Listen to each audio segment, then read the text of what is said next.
వీక్షకులందరికీ నమస్కారం. అందరికీ నూతన ఆంగ్ల సంవత్సర శుభాకాంక్షలు. 2025వ సంవత్సరం జనవరి మాసంలో ఏ విధమైనటువంటి గ్రహగతులు ఉన్నాయి, తద్వారా 12 రాశులపై ఇవి ఏ విధమైనటువంటి ప్రభావాన్ని చూపిస్తాయి అనేటువంటి విషయాన్ని పరిశీలన చేద్దాం. ముఖ్యంగా ఈ మాసంలో ఉన్నటువంటి గ్రహగతులను గమనిస్తే, ఈ మాసంలో గురుడు వక్రించి వృషభ రాశి యందు సంచారం చేస్తూ ఉన్నారు.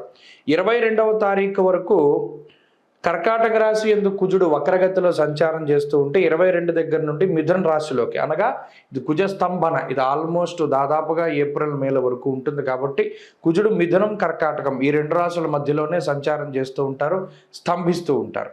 అందువల్ల 22వ తారీఖు నుండి మరలా వెనక్కి వెళ్ళి స్తంభిస్తారు. కాబట్టి మిథున రాశిలో ఉన్న ఫలితాలు కుజుడికి వర్తిస్తూ ఉంటాయి. అలాగే కేతు కన్యా రాశి యందు ఈ మాసం ప్రారంభంలో, అనగా 5వ తారీఖు నాడు మూల 1వ పాదంలోకి, అనగా ధను రాశిలోకి బుధుని యొక్క సంచారం ఉంటుంది. ఇక ఈ మాసంలోనే 15వ తారీఖు మకర సంక్రమణం, కాబట్టి అప్పటి నుండి రవి మకర రాశిలో సంచారం చేస్తారు. అలాగే ఈ మాసంలో శుక్రుడు 28వ తారీఖున మీనంలోకి సంచారం చేస్తున్నారు. అప్పటి వరకు శనితో కలిపి శుక్రుడు కుంభంలో ఉంటారు. మీనమందు రాహుగ్రహం సంచారం చేస్తూ ఉన్నారు. ఇది ఈ మాసంలో ఉన్నటువంటి పరిస్థితి. అయితే తెలుగు మాసాలలో చూసుకుంటే ఈ మాసాన్ని పుష్యమాసము అంటారు. పుష్యమాసమునందు ఏ ఏ కార్యక్రమాలు చేయాలి, ఏమేమి చేయకూడదు అనేటువంటి విషయాన్ని కూడా మనం తెలుసుకోవాలి. పుష్యమాసంలో గృహప్రవేశాలు, గృహారంభాలు, వివాహాలు లేదా ఏ విధమైనటువంటి శుభ కార్యక్రమానికి సంబంధించినటువంటి పనులు కానీ, శుభ కార్యక్రమాలు కానీ చెయ్యరు. దీన్ని శూన్యమాసము అన్నారు. మరీ ముఖ్యంగా ద్విస్వభావ రాశిలోకి రవి ప్రవేశించిన తర్వాత, అనగా 16వ తారీఖు డిసెంబర్ దగ్గర నుండి ధను రాశిలోకి రవి ప్రవేశం చేసిన తర్వాత, డిసెంబర్ 16 నుండే ఒరిజినల్గా గృహారంభాలు కానీ గృహప్రవేశాలు కానీ చేయకూడదు. కానీ పాపం తెలియక చాలామంది వాటిని ఆచరిస్తూ ఉన్నారు. అలాగే గోదావరి జిల్లాలో నెలగంట పట్టిన తర్వాత, అంటే సంక్రాంతి నెల పట్టిన తర్వాత శుభ కార్యక్రమాలు ఇవి చేయరు. మరలా అంతర్వేది రథోత్సవం కానీ అంతర్వేద ఏకాదశి కానీ తర్వాత వరకు కూడా చేయరు. అయితే ఈ మధ్యకాలంలో కొంతమంది మాఘమాసంలో చేసుకుంటూ ఉన్నారు వివాహాది శుభ కార్యక్రమాలు. దానికి కూడా ఏ విధమైన దోషం లేదు. కానీ దీన్ని శూన్యమాసము అంటారు. దాదాపుగా జనవరి నెలంతా కూడా పుష్యమాసమే ఉంటుంది. కాబట్టి ఈ పుష్యమాసమున శంకుస్థాపనలు చేయకూడదు. పుష్యే చాగ్ని భయం చేయవ అంటూ ఉన్నది శాస్త్రం. అనగా ఈ మాసంలో ఏదైనా ఒక పని చేస్తే అది అగ్ని సంబంధంగా కాలిపోతుంది, బూడిదైపోతుంది అన్నారు. అందుకనే అసలు ఏ విధమైన శుభ కార్యక్రమాలు చేయకూడదు. ఇది ప్రధానంగా గుర్తుపెట్టుకోవాల్సింది. అలాగే గృహారంభ గృహప్రవేశాదే కాదు, ఇంకేవి కూడా కార్యక్రమాలు చేయరు. అందుకనే దీన్ని శూన్యమాసము అన్నారు. అంటే ఈ మాసంలో ఏ విధమైనటువంటి శుభ కార్యక్రమాలు ఉండవు. అలాగే ఈ జనవరి నెలలోనే మకర సంక్రమణం జరుగుతుంది. కాబట్టి ఈ జనవరి నెల 15వ తారీఖు నాడు సంక్రమణం రోజున పితృదేవతల్ని స్మరించి వారి పేర్ల మీద స్వయంపాక దానాదులు అవి చేస్తూ ఉంటారు. కాబట్టి ఈ సంక్రాంతికి కూడా పంట చేతికి వస్తుంది. కాబట్టి ఆ చేతికి వచ్చినటువంటి పంట ఏదైతే ఉన్నదో దానిలో కొంత భాగం హరిదాసులకి, జంగం వాళ్ళకి, బ్రాహ్మలకి, లేకపోతే ఇంకా రకరకాలైనటువంటి వారు ఎవరైతే పూజనీయులైనటువంటి స్థానాల్లో, అంటే పెద్దల పేర్లు చెప్పిస్తూ ఉంటారు, బియ్యాలు వారికి ఇస్తూ ఉంటారు. వారికి చక్కగా ఈ 15వ తారీఖు నాడు ఇవ్వవచ్చును. అంతేకాకుండా ఈ మాసంలో ఈ గ్రహస్థితిని బట్టి ద్వాదశ రాశుల ఫలితాలు కూడా మనం ఇప్పుడు చెప్పుకుందాం. వృషభ రాశి వారికి జనవరి నెలలో గ్రహాల తాలూకు స్థితిగతులను పరిశీలనం చేస్తే 22వ తారీఖు వరకు కుజగ్రహం తాలూకు అనుకూలత చాలా ప్రస్ఫుటంగా కనబడుతూ ఉన్నది. అలాగే 15వ తారీఖు వరకు అష్టమ రవి యొక్క స్థితి కనబడుతూ ఉన్నది. అంటే ముఖ్యంగా ప్రతికూలించే గ్రహాలని మొట్టమొదటిగా చూస్తే కుజుడు 22వ తారీఖు వరకు అనుకూలమైన గ్రహం, రాహు అనుకూలమైనటువంటి గ్రహం. ఈ రెండు గ్రహాల తాలూకు స్థితిగతులే చాలా బలంగా కనబడుతూ ఉన్నాయి.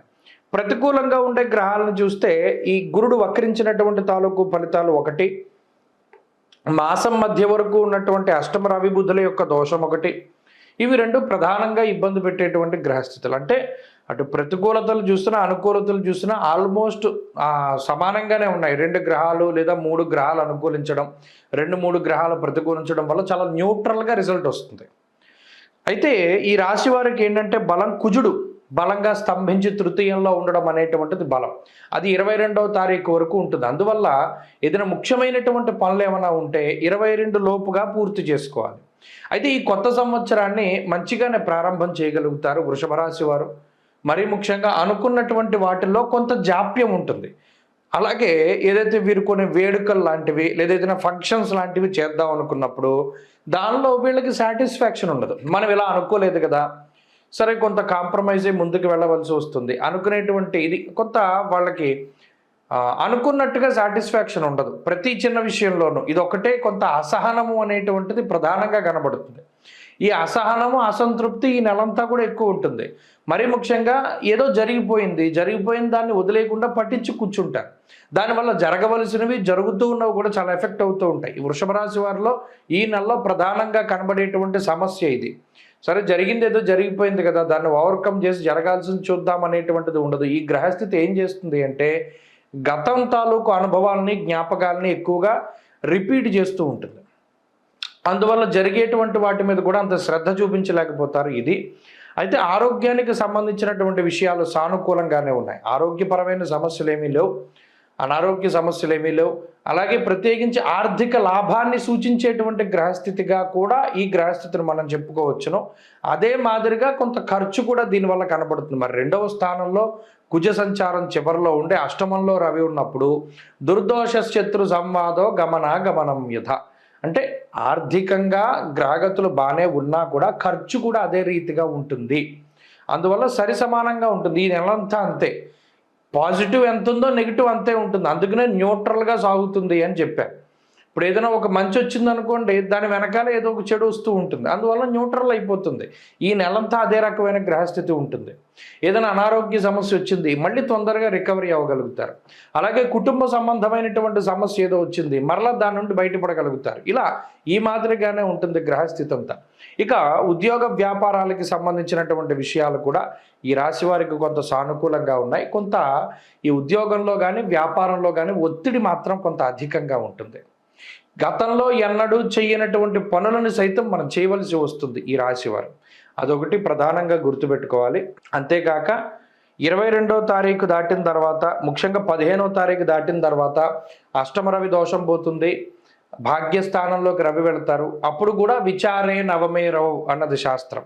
కాబట్టి ఏదో ఒక దాని గురించి చింతన. అందుకని ప్రధానంగా ఈ నెలలో ఒకటి గుర్తుపెట్టుకోండి, అయిపోయిన దాని గురించి మీరు తలుచుకోవద్దు. అది మంచిగా జరిగిందా చెడుగా జరిగిందా, అయిపోయింది ఏదో అయిపోతుంది. ఈ జరగవలసిన దాని మీద ఎక్కువ కాన్సన్ట్రేట్ చేయండి. అది ఒకటే మీకు చెప్పదగినటువంటి సూచన. మిగతా విషయాలన్నీ కూడా సాధారణంగానే ఉన్నాయి. ఈ జనవరి నెలలో మరింత అనుకూలమైనటువంటి ఫలితాలను సాధించడానికే ఈ రాశి వారు చేయవలసినటువంటి ఆరాధన దక్షిణామూర్తి యొక్క ఆరాధన. దత్తాత్రేయ ఆరాధన కానీ దక్షిణామూర్తి ఆరాధన కానీ లేదా ఏదైనా స్తోత్రం కింద చదువుకోదలుచుకుంటే సిద్ధమంగళ స్తోత్రము లేదా దక్షిణామూర్తి స్తోత్రం, ఇవి రెండు చాలా పవర్ఫుల్ స్తోత్రాలు. అవి గురుబలాన్ని పెంచుతాయి.